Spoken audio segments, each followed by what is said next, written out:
This game was a blowout from the jump. Why was Jayden Daniels in the game at that point in the game? Right. The game, for all intents and purposes, was over. Don't give me that it's not over till the whistle blows. The score was 28-3 at the half. Jayden Daniels should not have been in that game. There is nothing to be gained. What'd you try to do? Get him some cheap stats? Nah, hey, Mariota, you're up. That's what should have happened. Right. He missed last week's game. He just got back. What do you think happened to him? Looked like he dislocated his elbow. Shit. He's going down, and he's trying to brace himself. So all that weight, and plus being slung down, and you see, boop, I dislocated mine. And how it bent like this, it bent back up the other way. It's really, really painful. I do believe he'll come back. He can come back and play this week. It's his non-throwing, so he should be fine. The question is, how much pain can he endure, and can he protect? Jayden Daniels had already gone through a rough season filled with injuries.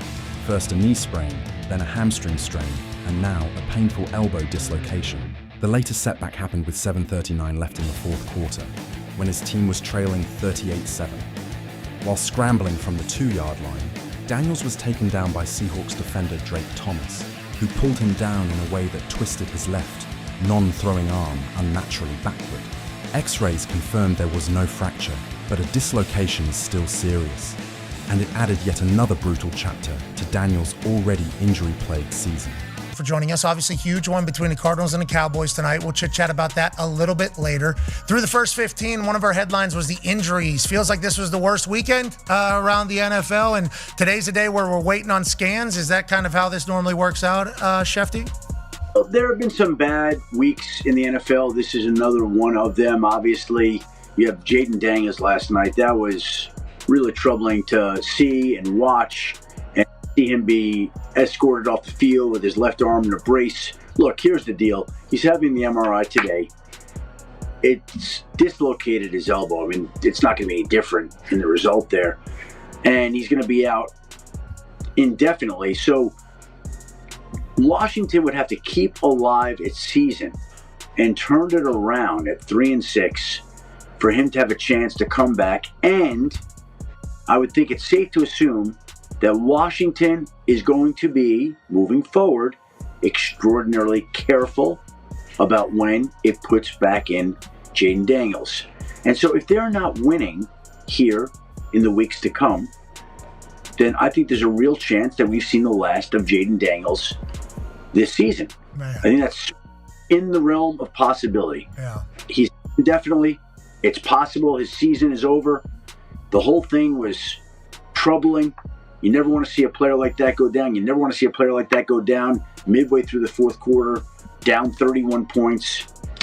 That franchise has been through that before, and it's unfortunate the way the whole thing unfolded. Yeah, I agree. And watching along live at the time, because I couldn't fall asleep because I guess I'm just a sicko, and listening to Tirico and Collinsworth try to fill time was certainly something I was enjoying while I was watching it. And then you see that injury happen. It's like, oh, that's nasty. And then this morning I saw they were blurring it out on SportsCenter. That's how nasty it was. So obviously the future of the franchise, they're going to be careful with. Jayden Daniels had already endured a turbulent season marked by injuries.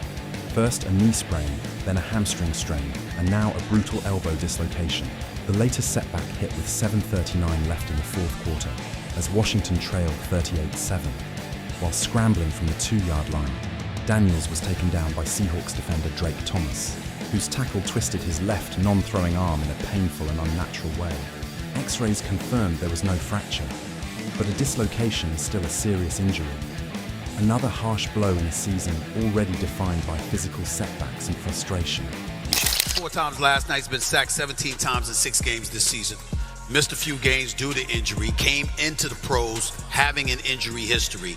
You know he's slight of frame. You know these kind of things. It's 7 minutes and 39 seconds left, and you have him out there trailing 38-7. The game is clearly over. Why are you calling that play?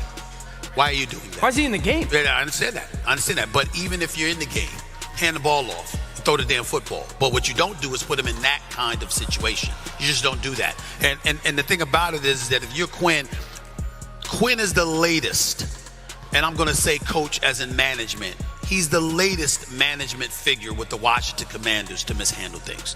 They mishandled the Terry McLaurin situation, the contract-wise. You got to have him ready for the season. If he can't play, if he can't be in training camp, if he can't be in the preseason, if he can't be, don't show it no more, please. Don't show it no more. But if he can't get himself right, he's going to come into the season compromised. So he comes in, he gets injured again. He's missed a few games. You got Jayden Daniels out. You see other guys like Noah Brown and others who have been out. You look at them and you want the Washington Commanders, and I haven't heard anybody say this. These brothers I'm not talking about the players, I'm talking about organizationally. They were feeling themselves. Last year, you in the NFC Championship game, you exceeded expectation. So you say, you know what, we got the rookie quarterback, but Lauren is not that priority. Yeah. We got this going on. No, Brown might not be that priority. You're looking around and you're wondering, what the hell are they thinking? It's a moment to capitalize off of by elevating your level of seriousness and intensity and in focus, etc. They haven't done that. They have failed as an organization this season. And this latest decision by Dan Quinn to have Jayden Daniels in that game at that particular moment in time is the latest nugget of intel that shows whether the word is tone deaf, whether they're just not on top of their game, whether they're just letting things fall through the cracks. It's just the latest evidence that's what's going on in Washington. This situation is so egregious because the game was already over. Washington was being blown out. The opponent had full control, and the only thing left to play for was pride. Yet Jayden Daniels stayed in and paid the price. In the fourth quarter, trailing by 31 points with the result already decided, the normal call is to pull the starter and protect him from unnecessary hits. That's what most teams do during lopsided losses, but not here. Daniels kept playing, kept running, and that fight came at a heavy cost, his health. The truth is, the decision to keep him on the field was completely avoidable. Daniels isn't just any player, he's the franchise quarterback, the cornerstone of Washington's rebuild. You don't treat your franchise QB like a backup lineman because the level of risk is entirely different. If he gets hurt, the whole team's foundation collapses, and that's exactly what happened. This wasn't even his first injury this year. A knee sprain, a hamstring strain, and now a dislocated elbow. For a quarterback who relies on movement, quick bursts, and finishing drives, this is alarming. It's not bad luck anymore. It's a preventable pattern. Even Coach Dan Quinn admitted it, saying, "That's 100% on me. I missed it." Recognition is one thing, but it doesn't undo the damage. Daniels' injury isn't an isolated moment. It's a flashpoint in an already crumbling situation.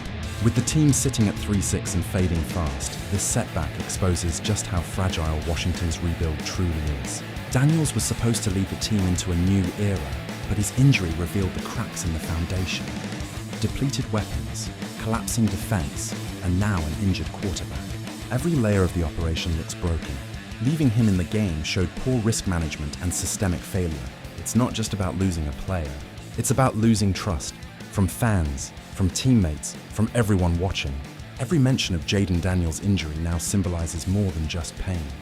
It reflects mismanagement, recklessness, and the consequences of ignoring caution. The injury didn't just coincide with the team's collapse. It made that collapse undeniable. In a logical world, Daniels would have been benched once the game was out of reach. The backups would have taken reps, and the damage would have stopped there. Instead, we witnessed a nightmare. Daniels' arm in an air cast, teammates praying, fans silent, and a season imploding. Though the prognosis shows no fracture, a dislocation still means weeks of recovery and rebuilding confidence.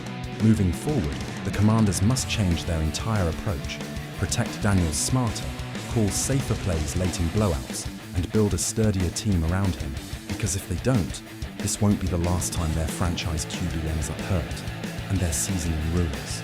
The Jayden Daniels injury isn't just a story, it's a warning to the entire NFL. Protect your future or lose it.